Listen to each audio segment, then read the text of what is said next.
بسم الله الرحمن الرحيم يا أيها المدثر قم فأنذر وربك فكبر وثيابك فطهر والرجز فاهجر ولا تمنن تستكثر وَلِرَبِّكَ فَاصْبِرْ۔ شروع کرتا ہوں اللہ کے نام سے جو بے انتہا مہربان اور رحم فرمانے والا ہے۔ اے اوڑھ لپیٹ کر لیٹنے والے، اٹھو اور خبردار کرو اور اپنے رب کی بڑائی کا اعلان کرو اور اپنے کپڑے پاک رکھو اور گندگی سے دور رہو اور احسان نہ کرو زیادہ حاصل کرنے کے لیے اور اپنے رب کی خاطر صبر کرو۔ فَإِذَا نُقِرَ فِي النَّاقُورِ فَذَلِكَ يَوْمَئِذٍ يَوْمٌ عَسِيرٌ عَلَى الْكَافِرِينَ غَيْرُ يَسِيرٍ ذَرْنِي وَمَنْ خَلَقْتُ وَحِيدًا وَجَعَلْتُ لَهُ مَالًا مَمْدُودًا وَبَنِينَ شُهُودًا وَمَهَّدتُّ لَهُ تَمْهِيدًا ثُمَّ يَطْمَعُ أَنْ أَزِيدَ كَلَّا انہو کان لآیاتنا عنیدا۔ اچھا، جب سور میں پھونک ماری جائے گی وہ دن بڑا ہی سخت دن ہوگا، کافروں کے لیے ہلکا نہ ہوگا۔ چھوڑ دو مجھے اور اس شخص کو جسے میں نے اکیلا پیدا کیا، بہت سا مال اس کو دیا، اس کے ساتھ حاضر رہنے والے بیٹے دیے اور اس کے لیے ریاست کی راہ ہموار کی۔ پھر وہ طمع رکھتا ہے کہ میں اسے اور زیادہ دوں، ہرگز نہیں، وہ ہماری آیات سے عناد رکھتا ہے۔ سأرهقه صعودا إنه فكر وقدر فقتل كيف قدر ثم قتل كيف قدر ثم نظر ثم عبس وبسر ثم أدبر واستكبر فقال إن هذا إلا سحر يؤثر إن هذا إلا قول البشر سأصليه سقر وما أدراك ما سقر لا تبقي ولا تذر لواحة للبشر عليها 19۔ میں تو اسے عن قریب ایک کٹھن چڑھائی چڑھاؤں گا۔ اس نے سوچا اور کچھ بات بنانے کی کوشش کی تو خدا کی مار اس پر۔ کیسی بات بنانے کی کوشش کی؟ ہاں، خدا کی مار اس پر، کیسی بات بنانے کی کوشش کی۔ پھر دیکھا، پھر پیشانی سکیڑی اور منہ بنایا اور پھر پلٹا اور تکبر میں پڑ گیا۔ آخر کار بولا کہ یہ کچھ نہیں ہے مگر ایک جادو جو پہلے سے چلا آ رہا ہے۔ یہ تو ایک انسانی کلام ہے۔ عن قریب میں اسے دوزخ میں جھونک دوں گا اور تم کیا جانو کہ کیا ہے وہ دوزخ، نہ باقی رکھے نہ چھوڑے، کھال جھلس دینے والی 19 کارکن اس پر مقرر ہے۔ وما جعلنا اصحاب النار الا ملائکۃ وما جعلنا عدتهم الا فتنة للذین کفروا لیستیقن الذین اوتوا الكتاب ويزداد الذين آمنوا إيمانا ولا يرتاب الذين أوتوا الكتاب والمؤمنون وليقول الذين في قلوبهم مرض والكافرون ماذا أراد الله بهذا مثلا كذلك يضل الله من يشاء ويهدي من يشاء وما يعلم جنود ربك إلا هو وما هي إلا ذكرى للبشر كلا والقمر والليل إذ أدبر والصبح إذا أسفر إنها لإحدى الكبر نذيرا للبشر لمن شاء منكم أن يتقدم أو يتأخر۔ ہم نے دوزخ کے یہ کارکن فرشتے بنائے ہیں اور ان کی تعداد کو کافروں کے لیے فتنہ بنا دیا ہے تاکہ اہل کتاب کو یقین آ جائے اور ایمان لانے والوں کا ایمان بڑھے اور اہل کتاب اور مومنین کسی شک میں نہ رہیں اور دل کے بیمار اور کفار یہ کہیں کہ بھلا اللہ کا اس عجیب بات سے کیا مطلب ہو سکتا ہے۔ اس طرح اللہ جسے چاہتا ہے گمراہ کر دیتا ہے اور جسے چاہتا ہے ہدایت بخش دیتا ہے۔ اور تیرے رب کے لشکروں کو خود اس کے سوا کوئی نہیں جانتا، اور اس دوزخ کا ذکر اس کے سوا کسی غرض کے لیے نہیں کیا گیا ہے کہ لوگوں کو اس سے نصیحت ہو، ہرگز نہیں۔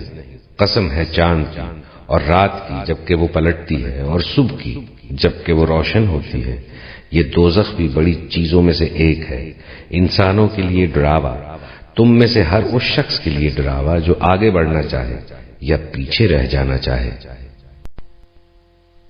كل نفس بما كسبت رهينة إلا أصحاب اليمين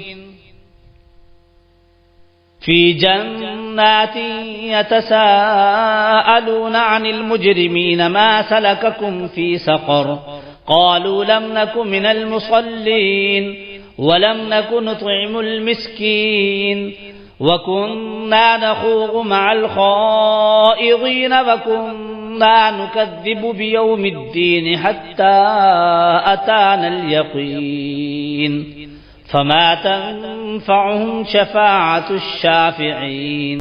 ہر شخص اپنے کسب کے بدلے رہن ہے، دائیں بازو والوں کے سوا جو جنتوں میں ہوں گے وہ مجرموں سے پوچھیں گے تمہیں کیا چیز دوزخ میں لے گئی؟ وہ کہیں گے ہم نماز پڑھنے والوں میں سے نہ تھے اور مسکین کو کھانا نہیں کھلاتے تھے، اور حق کے خلاف باتیں بنانے والوں کے ساتھ مل کر ہم بھی باتیں بنانے لگتے تھے اور روز جزا کو جھوٹ قرار دیتے تھے، یہاں تک کہ ہمیں اس یقینی چیز سے سابقہ پیش آ گیا، اس وقت سفارش کرنے والوں کی کوئی سفارش ان کے کسی کام نہ آئے گی۔ فما لهم عن التذكرة معرضين كأنهم حمر مستنفرة فرت من قسورة بل يريد كل امرئ منهم أن يؤتى صحفا منشرة كلا بل لا يخافون الآخرة كلا إنه تذكرة فمن شاء ذكره وما يذكرون إلا أن يشاء الله هو أهل التقوى وأهل المغفرة۔ آخر ان لوگوں کو کیا ہو گیا ہے کہ یہ اس نصیحت سے منہ موڑ رہے ہیں؟ گویا یہ جنگلی گدھے ہیں جو شیر سے ڈر کر بھاگ پڑے ہیں، بلکہ ان میں سے تو ہر ایک یہ چاہتا ہے کہ اس کے نام کھلے خط بھیجے جائیں، ہرگز نہیں۔ اصل بات یہ ہے کہ یہ آخرت کا خوف نہیں رکھتے، ہرگز نہیں، یہ تو ایک نصیحت ہے۔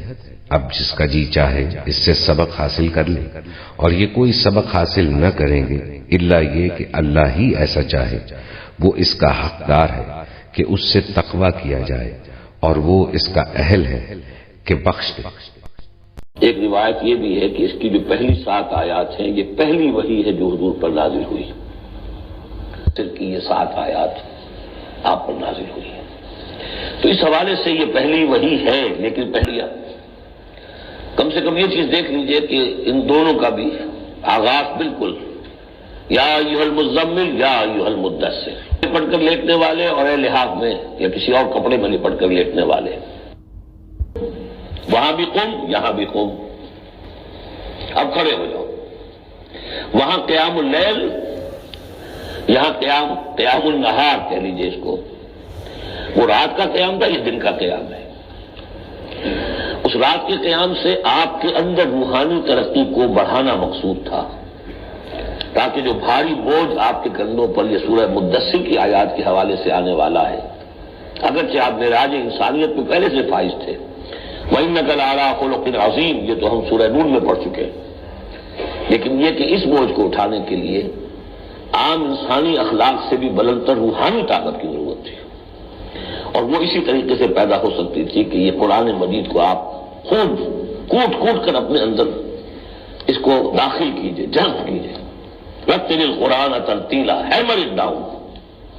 حالانکہ کتنا قرآن اس وقت نازل ہوا تھا، مطلب ریپیٹ اینڈ ریپیٹ، جیسے آپ زور سے کسی چیز کو ہیمر کرنے کے لیے ٹھوک رہے ہیں تو اس کو ہیمر کرتے ہیں، تو میں تو یہی لفظ استعمال کرتا ہوں، قرآن کو hammer it down into your heart, کو اچھی طرح سمجھ لیجئے، ایک آیت کو سمجھیے، یا ایھا المزمل یا ایھا المدثر، ان دونوں سے ایک بات سمجھ لیجئے کہ حضور کی زندگی کا ایک خاص دور ہے جو ان کے پس منظر میں ہے، جب آپ پر غور و فکر کا، سوچ بچار کا غلبہ ہو گیا تھا.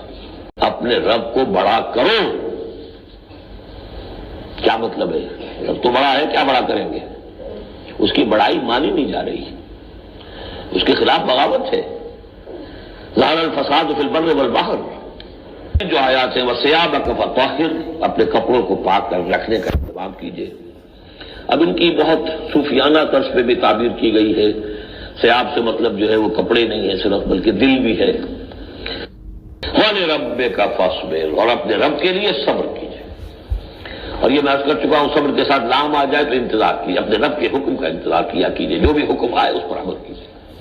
ذکر، جو چاہے اس سے نصیحت اخذ کر لے. وما یذکرون الا ان یشاء اللہ، اور یہ نہیں اس سے نصیحت اخذ کر سکیں گے کوئی بھی مگر یہ کہ اللہ چاہے. هو اہل التقوی واہل المغفرہ، وہ ڈرنے کے لائق بھی ہے اور وہی مغفرت کا مجاز بھی ہے، جس کو چاہے وہ مغفرت کر سکتا ہے. اہل التقوی واہل المغفرہ. بارک اللہ لی ولکم فی القرآن العظیم ونفعنی وإیاکم بالآیات والذکر الحکیم. ڈیئر ویورز، السلام علیکم. احادیث صحیح مسلم، صحیح بخاری اور مسند احمد میں ہے کہ صحابی ابو ایوب انصاری رضی اللہ تعالیٰ عنہ نے فرمایا، کیا تم میں سے کسی کو اس کی طاقت ہے کہ وہ ہر رات تیسرا حصہ قرآن کا پڑھ لیا کرے؟ صحابہ کہنے لگے، یہ کس سے ہو سکے گا؟ آپ نے فرمایا، سنو، سورہ اخلاص 1/3 قرآن کے برابر ہے. اتنے میں رسول اللہ محمد صلی اللہ علیہ وسلم بھی تشریف لائے اور آپ صلی اللہ علیہ وسلم نے فرمایا کہ ابو ایوب صحیح کہتے ہیں. ہم اگر اپنی فرض نماز کی دوسری رکعت میں 3 بار سورہ اخلاص پڑھ لیا کریں تو ہمیں 1 قرآن پڑھنے کا ثواب ملے گا، اور 5 نمازوں میں کل 5 قرآن پڑھنے کا ثواب روزانہ مل جائے گا انشاءاللہ. اللہ حافظ. Dear valued viewers, Assalamu alaikum. By the blessing of Allah subhanahu wa ta'ala, the audio version of Listen Quran with Tarjuma project was launched in 2017. The concept, design and direction was done by Munir Ahmed Khan, USA in the same year.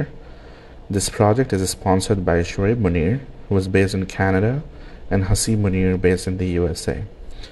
Tilawat-e-Quran Pak is by Qari Khalid Amin, Pakistan. Tarjuma or translation in Urdu is done by Arshad Mahmood, Pakistan. The website for audio link is designed by Taqi Yasin, Pakistan. Now in 2023, we are launching the video version of YouTube that is jointly produced by Munir Ahmed Khan and Hafiz Jamshed Alam, India.